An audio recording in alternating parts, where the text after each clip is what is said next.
Hey, it's Mark Weiss. I saw a story out of Arkansas about a unanimous vote by a hospital's medical staff, a vote of no confidence in connection with the hospital's relatively new CEO. Apparently the guy came in, shook things up, and now the medical staff wants to shake things up for him by having him fired. This is it's a CHS facility called the Medical Center of South Arkansas. Anyway, I really don't want to talk about the Medical Center of South Arkansas. What I want to talk about is the power of leverage.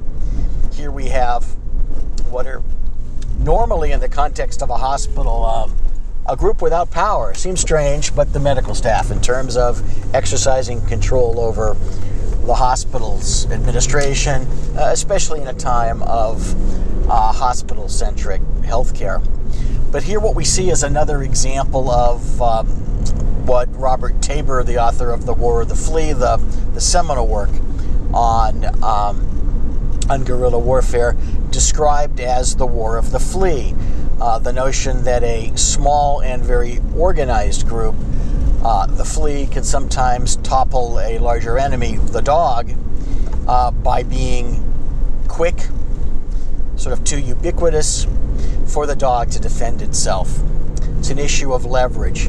Now, I'm not suggesting that you go and hold a vote this week of no confidence on a leader, whether it's your own group's leader or whether it's a hospital leader.